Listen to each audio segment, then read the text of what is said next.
Talking about a controversy, I'm thinking about starting a controversial little series with dealers. Somebody suggested the idea last time, and I'm actually gonna pull the trigger and do it. Here, I'm gonna pitch the idea here on this episode, and you'll see post about it on Facebook. I'm gonna get 3 dealers from each property, 3 from TGT, 3 from Silks, 3 from Hard Rock, and 3 from Derby. They're gonna come and tell their stories from behind the box. You know those veteran dealers, how many stories they would have. But it's gonna be all 3 dealers are gonna be nominated by the room. So I'm gonna make up each separate post for each room. They're gonna nominate 3 dealers. The dealers that get the most votes will get on the podcast, tell their story for like 40-45 minutes. And then the video that gets the most views, I'm gonna put a small prize for them to win. Kenny is an interesting character. You know what? He could carry a conversation the whole down, and he won't make a mistake. He doesn't even have to look. It's insane how good he is. See, I don't mind a dealer that can talk and actually perform, not make mistakes. But you have like sometimes new dealers, they would have like a full-blown conversation with one guy at the table, joking around and making so many mistakes and holding up the game. Yeah, I want to say it because the management are spreading the rumors that Wally needs special treatment. And he's spreading the words like, we're not going to treat anybody special. I mean, somebody fucked up if you go from ambassador, like the face of Hard Rock, to not stepping in the room. Like, somebody messed up. Because how do you go from like promoting the room, being there, spending like, how much we drop a year? 60, 70K on buy-ins. Yeah, it's great to watch the high rollers though, because you feel like when you see their play, it's like that's an answer, you know what I mean? As opposed to if you watch a random 1K or even a 5K, it's like, people are just clicking buttons. It's like, okay, that must be a thing if he's doing that. I love the way you put it. That's an answer. That's exactly like it. That must be a good play if Chance is doing it, Yeah, it's like a puzzle, and the answer at the end, good. Just like you put it, it's an answer. It's like a puzzle, and then you get the answer at the end, and everything makes sense in the hand. When you see amateurs, when I see showdowns, like a bunch of amateurs playing, nothing makes sense at the end. They're just piling in chips in the pot with no rhyme or reason, or their reasoning will be like, oh, I had the best hand. Like they raise against the big blind, okay? And they have like pocket kings and they flop top set or something. They would bet big on the flop, and their reasoning is like, oh, I have the best hand. You're going against a big blind range that has nothing. Like, take it easy on the bets. You want them to, what is going to call like an 80% bet there? Like they just see a good hand, a strong hand, and they start piling chips. There's no rhyme or reason. Or if that person can call that bet. Or last time I saw something weird at Hard Rock. They were sizing like 10x pre-flop and then showing ace-king suited. Like, where are you accomplishing opening 10x with nobody limping or anything? Like, the blinds are 800. They're opening 9K. And I know who the player is. I'm not going to name them. 9K, everybody folds. She showed ace-king a spade. I'm like, so you're showing us how bad you're playing, basically. What's the reasoning between the 11x pre-flop with ace-king a spade? Like, what are you trying to do? Yeah. Anyway, okay, Wally, let's talk about the Hard Rock state. We talked about the Renaissance, the good days of Hard Rock, when we had WSOP, WPT, multi-day series. We would get so excited before a series. Now it's like dreadful. We know it's going to be played in the poker room. No more ballroom. The stops getting smaller and smaller. The guarantees are getting smaller and smaller. I mean, I had a talk with Tasha last time that living in Tampa, if you want to grind for a living, is a waste of time. Like, you have to move somewhere, either South Florida next to Hollywood or Vegas. But living in Tampa to grind for a living, that dream is dead. They killed You're not going to get anything out of the new management in Hard Rock Tampa. No. They're 100% loyal to their owner. They're not willing to give anything to the players, no matter what. So don't expect anything from Tampa. Hard Rock, there's a lot of pressure. The players control the management in Hard Rock, in Hollywood, but not in Tampa. Tampa is completely different ballgame. In Hollywood, they have a lot of competition. In Tampa, not much. I always say that. Excuse me. I always say it. Hollywood stop keeps growing. They have the live stream, they partnered with Gorilla. This is maybe the third time I mentioned this. I mentioned live stream here in Tampa, and they acted like they're sending a rocket to the moon, the rover. They're sending the rover to Mars. Actually, moon is, we've been there maybe, but they acted like it's impossible. Why does Hollywood, sister property, same people, have live stream for their events, and they acted like, oh, it doesn't generate revenue, it doesn't do this, it doesn't do that? Bro, like poker and live streams are hand in hand. That's what made the game popular. I can't believe that I have to explain my case of why a live stream would be good for, you put one amateur at a live stream, they text their girlfriend, they text their mom, I'm playing a live stream. You act like you feel like you're a professional doing something important. When you're playing like an unknown in Hard Rock, you're never going to see it. And they did it back in 2017, 2016, back in the WTPT Deep Stack. They set up the table. They have their own live stream. They brought their table, their setup. It was nice to play a final table. They set it up in the Hard Rock Cafe, and then never to be seen again. You know how nice it would be to set up a live stream, with curtains, rail, cameras, setup, lighting in the Hard Rock. It doesn't have to be like all year round. Just when they have a big series, have a feature table with the live stream. It's a push button operation. 2 commentators. Michael Locke is doing a great job. Shout out to Michael, by the way, in Hollywood. Push button operation. They have the setup. It's great for the game. It's free advertising for them because they record it. They put it on YouTube. You're missing one major point, Carl. Sure. Seminoles, they do not care about poker. They don't care about improving poker. Look, what happened in the past, we were in the middle of the casino. What did they do? They moved it all the way to the end of the casino to where nothing is there. So any space they have, they would like to use it for slot machines. One slot machines in the high roller makes more than the poker room combined. See, I understand 100%. I hate this excuse because we like to promote poker. You're bringing people to the property. They're taking hotel rooms. They're gambling on the floor. You have thousands of players that actually gamble. So it's bringing revenue outside of poker. You are 100% correct, Carl. That's why they still have it. You're making money on the back end from these players. That's why they still have it. What's that? That's why they still have it, because it does that. But in the grand scheme of things, I've heard poker's like less than 2% of the total revenue. It's probably less than that. Of course. Slot machines, the number one earner, of course. They keep expanding from slot machines. But these guys, like I said, they come. Some of the high rollers, you think they're not degens that go in the pits and spend hundreds of thousands? I'm sure some of them do. But in poker, people are going to go there no matter what. So why do they need to put an effort if people are going to go there no matter what? I mean, Hollywood is taking care of that situation, and they have more competition. True. I think the state of poker in Tampa is hopeless. Unless you guys on the side step up and have a live stream and do something like that. Trust me, Hard Rock will. If you have a live stream, Hard Rock will have live stream the next week. No excuses, nothing. That's my whole point. What I was going to say. I would love to start a live stream. I think it's great. But as soon as I invest $40,000-$50,000, they're going to do it. And then everybody's going to go play there. And then I'm going to be stuck with a $40,000-$50,000 nothing burger. I promise you, if you do it the next week, Hard Rock will have it operating. That's what I'm saying. That's why it's hard to invest in something like that. You know what? And I told you, I know the guy that can set it up. All you have to do is get the RFID table. The rest, I have a guy that, set up stages for Trump and everything. And he told me the setup could be somewhere between 25K up to 60K. Depends on what quality cameras you want. Because you need like 4 different angles on the table, the RFID table, lighting, and the software that runs the whole operation.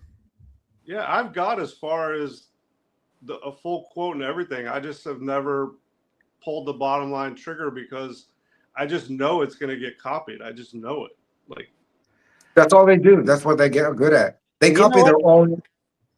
You're smart enough to make something like a signature series or something to have it not be competed with. You know what I mean? Because Hard Rock have their own thing. But if people know, like the multi-day you're having now, if you have a feature table, you know how much you're going to bring in. At least 10-15% more players will travel for the live stream.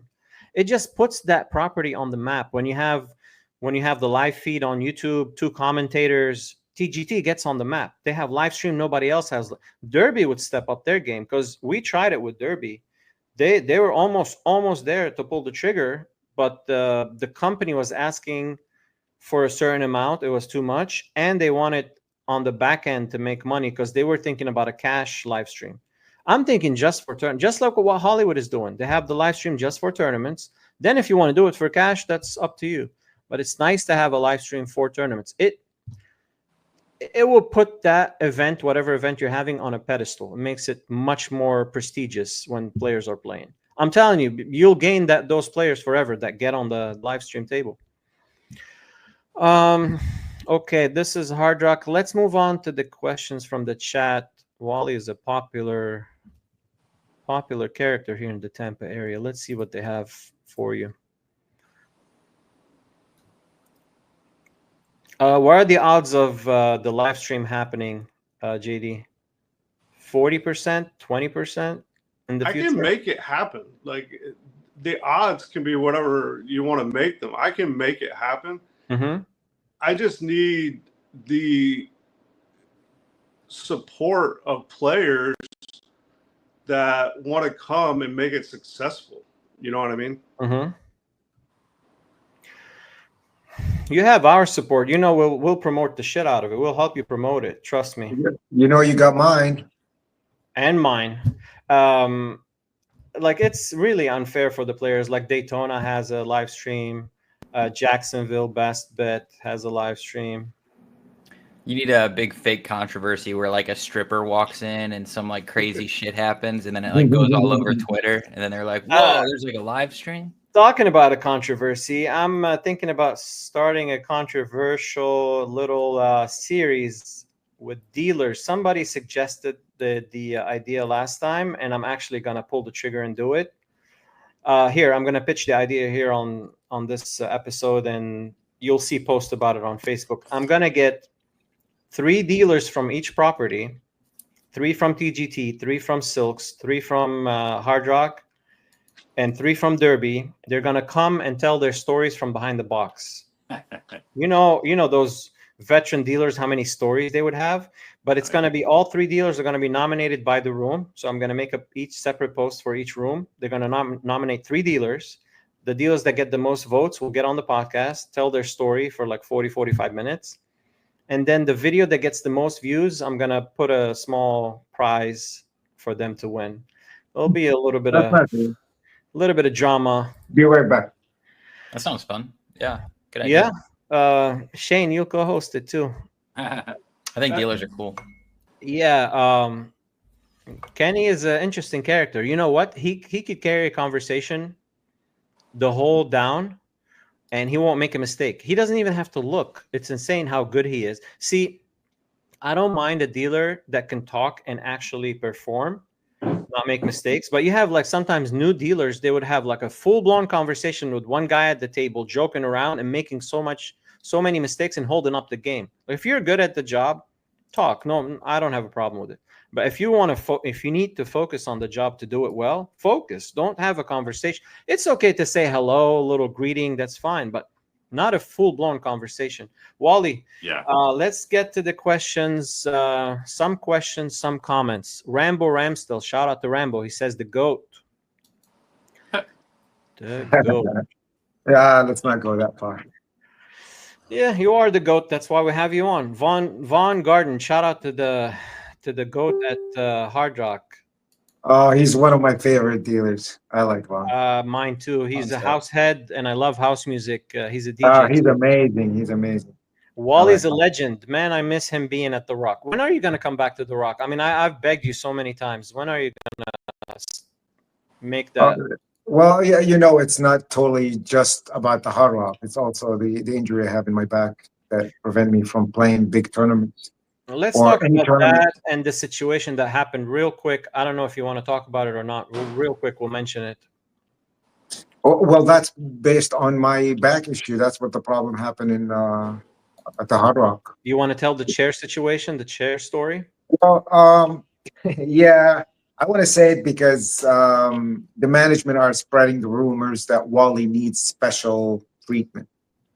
and he's spreading the words like, "Oh, we're not going to treat anybody special." I mean, you know, Everyone- somebody fucked up if you go from ambassador, like the face of Hard Rock, to not stepping in the room. Like, you know, somebody messed up. Because how do you go from like promoting the room, being there, spending like, you know how much we drop a year, 60, 70K on buy-ins.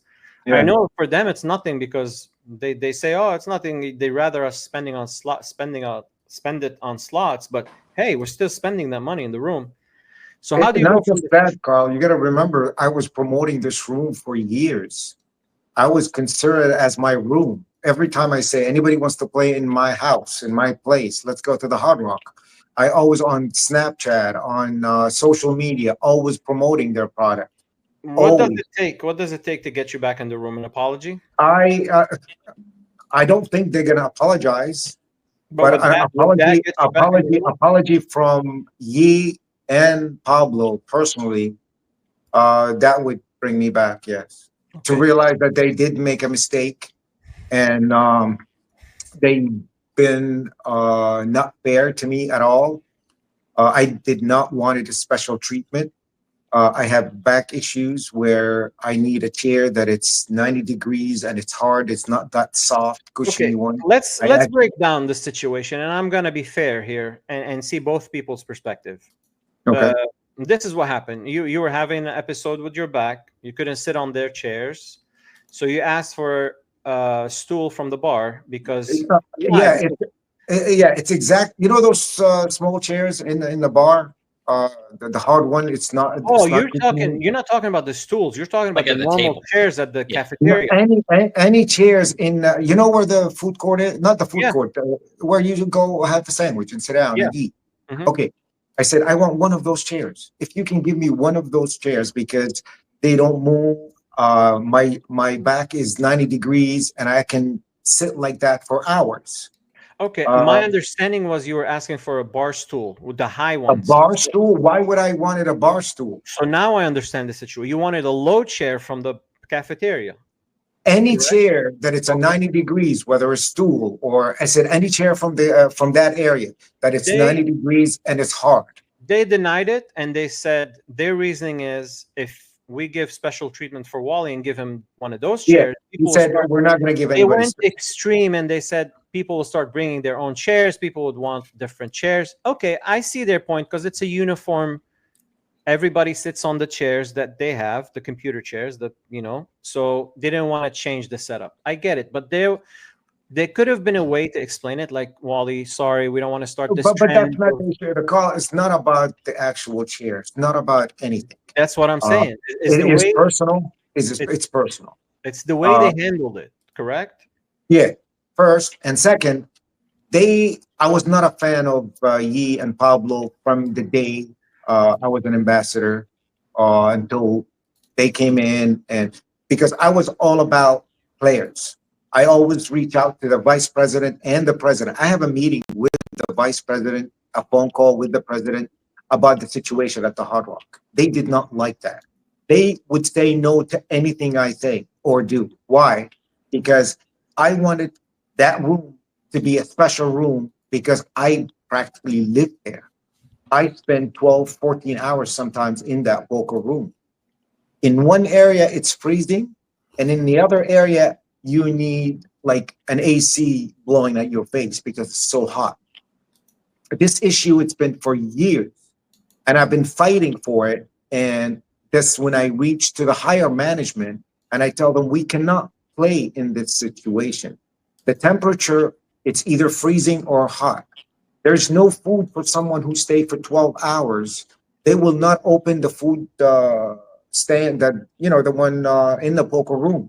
For almost a year and a half, we have no food. Yeah, The excuse is, oh, we can't find anybody to work. You are a multi-billion-dollar company. You cannot find a couple of guys to serve sandwiches or burgers to the players. So they denied us from the simplest things that we need in a poker room, is to be comfortable and play.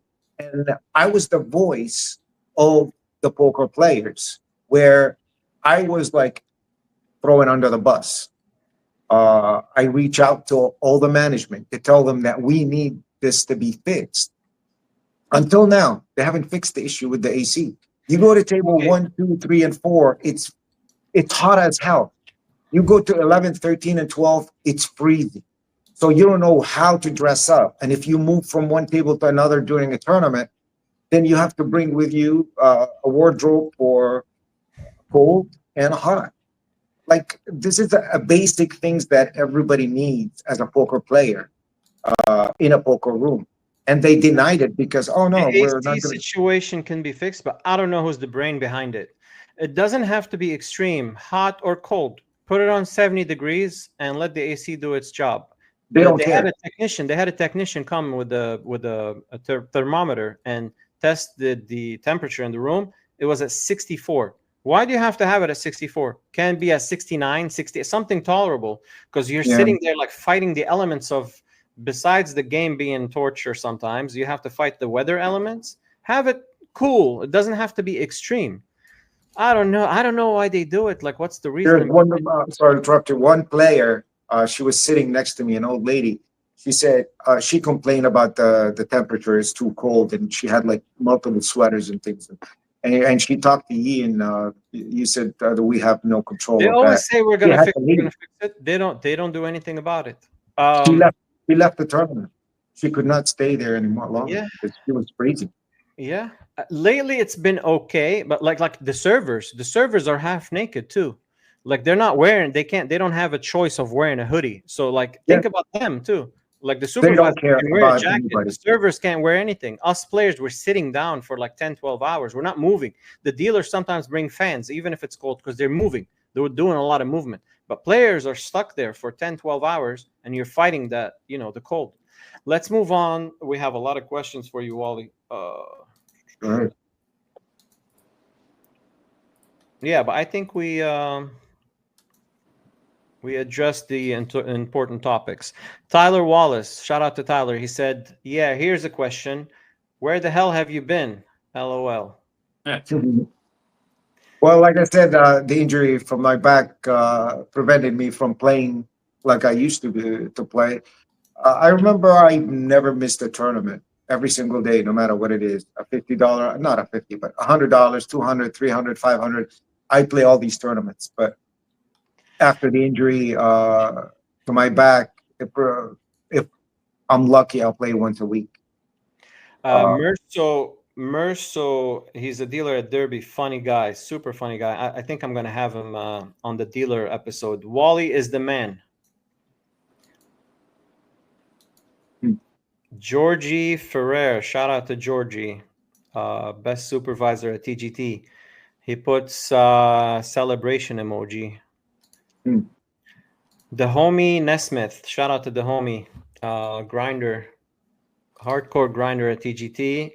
He says respect. He put a GIF. Shout out to Marsha. Marsha Barnett says, "Oh, I like Marsha. She's a very, very good player, and I like her. She's a good person." Marsha's great. Yeah, I have an incident with her. Yeah, I don't know if you want to ask that question. One of the funniest things happened to me. Well, let's put your question. I think her question covers it. Oh, it does? Ask him about his spy glasses he uses at the table. Yeah, I think David was the supervisor. If you remember him, David. David? Yeah, of course. Okay, so David, he was supervising the tournament that day, and I believe I was wearing the same glasses that I have on that picture, the white glasses. Mm-hmm. And one of the players called for the supervisor, and he said to him, "This guy has more advantage than us, and he has a camera in his glasses. Can you please check it out for me?" What? So Dave came to me and he said, "Can I see your glasses?" I said, "Why?" He goes, "Well, one of the players complained that you have cameras." I said, "Okay, Dave, let's say for argument's sake that I do have a camera. I'm going to see the same thing I'm going to see with my eyes. Like the eyes can see the cards, the flop, the turn, and the camera can see, unless I have some like a group of expert behind me looking at them and giving me some for $100 tournaments." Come on, David. Lazaro Remolina, shout out to Lazaro. He said, 2 legends together, I'm not worthy. Nice of you, Lazaro. James you. Bell, shout out to James. He said, ask him if luck was a that's an interesting question. Ask him if luck was a person and you could fist fight it in an alley, how many hands would you play before throwing a punch? It's a tough question. If luck was a person and you can fist fight it in an alley, how many hands would you play before throwing a punch? How many Luck hands? has hands. Don't even fuck with luck. I don't think I understand the question. He's saying that luck sometimes work against you at the tables. So Okay. Because I did have bad luck with him many times and stuff like that.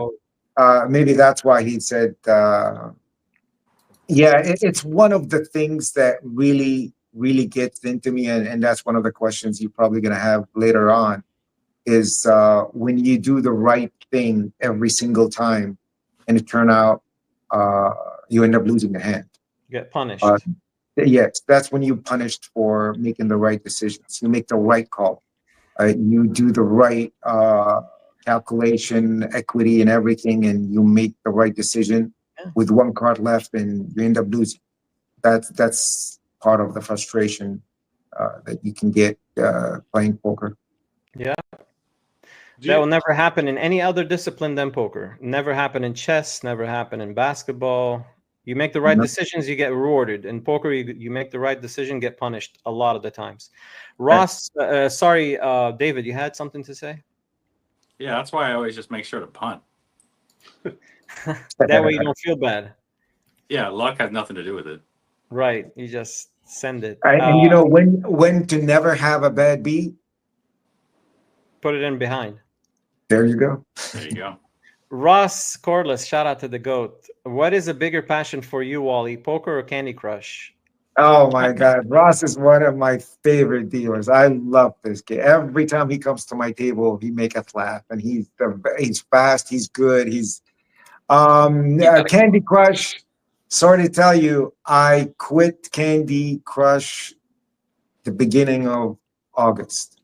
No, September. Where were we? In August. Yeah. Let's talk about your new passion, by the month. way. Let's talk about your new passion. I forgot about that. Oh yeah, well, this is why I quit Candy Crush. My new passion it's funny. TikTok. And tell them who introduced you to TikTok. You did. I thank you. I had so much time that I don't know what to do with, and when Carl mentioned that app, I downloaded it. I spent a lot of hours. It's so interesting. There's so many things you can do with that app, and I'm glad you tell adults or anybody that you're on TikTok, and they laugh at you because they think it's a kids app. Oh yeah, it's true. The news, what's happening in the Middle East right now, we don't want to go into details about that, but you get both sides. It's the only app that's not biased because you're getting both sides of the aisle. You're getting both voices. Facebook is biased. All the other apps, the Meta apps, you post one thing or mention one word, it's flagged, and good luck anybody seeing it. TikTok, they're showing. TikTok is good, but it's not like as good as you say it is, because they block you if you say certain things and do certain things, and but it's not as bad as, like you said, the other. Wally, I got a question for you. Are you talking to me? Yeah, I got a question for you. Go ahead, shoot. What made you transition into mixed games, and how can we get more people to transition like you did? Well, if you notice, every time you get a new player, or maybe you don't because you're not on the tables when we play, every day we get one person that is new or never played it before. And this game is for people who wants to think. They want to calculate odds, and there's so much variance in mixed games that attract me to it, because I felt like when playing Hold'em compared to mixed games is a world of difference. For people who likes to think, likes to stimulate their brain, mixed game is the game for them. Hold'em is for people that, I don't want to think much. I know the game, 2-card game. I know the odds. What are my equity on the flop, turn? It's all easy calculated. Mixed game is the world of difference. It's completely different game where puts you in a different world. And that's what attracted me to mixed games. And to answer your question about how to attract people is to start giving them good tournaments, mixed game tournaments. And the disadvantage of mixed game tournaments, because most of players would love to play cash because that's where the money is. Where tournaments, they'll say, hey, I'm going to play till 2, 3 o'clock in the morning and I bubble and I leave home with nothing. But you don't want to get those people. You want to get the people who are passionate about the game. They want to play it. They win or lose, they enjoy the game. That's me. So we can improve this game by, I will work with you. When it comes to mixed games, I will promote your room. I will promote it to get more people. We can have TGT as the mixed game world. Will bring all the people from all over, from Sarasota. Wally, Yeah. Let's continue with the questions from the chat. We're going overtime. Mixed games will never be as popular as Hold'em. It's a tough battle to fight. I've actually been playing some mixed games online. This site called Phenom Poker that some people wear like the badges for, and they just run like Badoogie, Badesi, Crazy Mix, Drama Hall, like all kinds of crazy shit. And I've been trying to get ready for like next year's WSOP, so I'm kind of learning them all right now. They're amazing, and the good thing about it, it's fun. When you start playing and you'll be good at it like you are in Hold'em, you will have a better edge and scores and winning more than Hold'em. Why? Because you are playing against people who just start playing and they're not familiar with the game, and it's easy to beat, and it's also a smaller field. Definitely softer, and the fields are way smaller, like in the WSOP, so you have a chance at making way more money. And there's not a lot of study material. Like Hold'em, there's an influx of material online. You can learn Hold'em, but good luck. No, not much in mixed games. So I went through everything. I went to every platform that you could think of to study more and more on mixed game, but not as much as Hold'em. Ross here has a backhanded compliment. He said, far and away more successful in the Candy Crush world, but I guess he's done okay in poker too.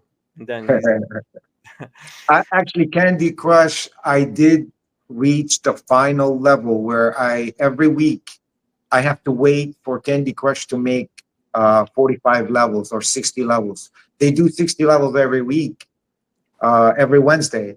And by Friday, I'm done with that. I wait for them to create more levels. But, Ryan Manzer, your boy Ryan. Shout out to Ryan. Oh, my boy. Who's your favorite tournament supervisor of all time? If it's not me, I better be a close second. Okay, let's put him first. He's one of the best. Carl, I gotta head out, but thank you. Yeah, JD, I know you have that thing to do. Thank you for coming on. See ya. Take care, guys. See you this weekend. See you this weekend. Nice talking to you, JD. All right, see you, buddy. We'll see you probably Saturday. Is that where you have that, or Friday? He's gone. Oh, he's gone. Merso, the dealer at Derby, he said, one day I want to be on the podcast, buddy. It's coming, Merso. It's coming. It's gonna happen. Terry Ann Crawford, shout out to Terry Ann. She said, miss playing with Wally at the table. He might be stacking. I miss her too. I like her. I like her a lot. Still fun anyway. Yeah, we always have fun when she's on the table, and she loves to have me on the table. I make her laugh all the time. Terry Ann is the best. Tony March says, very nice. Very nice man. Very nice man.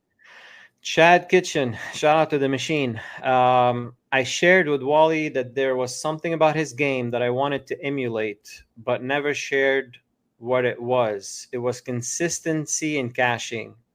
When I first started at Hard Rock, you were always in the money. Thanks for the motivation. Oh, you're welcome. Anytime.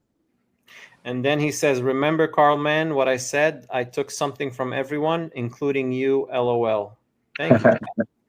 Definitely consistency in cashing, and that's not it. You were cashing at a rate that people cash in cash games.